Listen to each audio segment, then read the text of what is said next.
أعوذ بالله من الشيطان الرجيم. بسم الله الرحمن الرحيم. إذ قال الله يا عيسى إني متوفيك ورافعك إلي ومطهرك من الذين كفروا وجاعل الذين اتبعوك فوق الذين كفروا إلى يوم القيامة ثم إلي مرجعكم فأحكم بينكم فيما كنتم فيه تختلفون.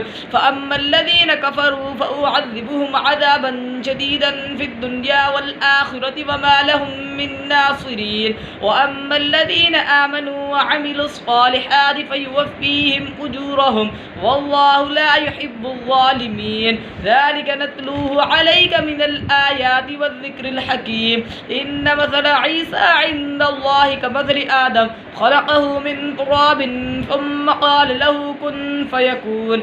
الحق من ربك فلا تكن من الممترين.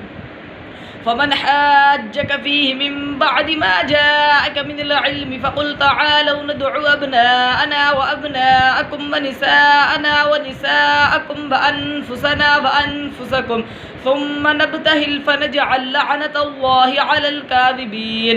إن هذا لهو القصص الحق وما من إله إلا الله وإن الله لهو العزيز الحكيم. فإن تولوا فإن الله عليم بالمفسدين.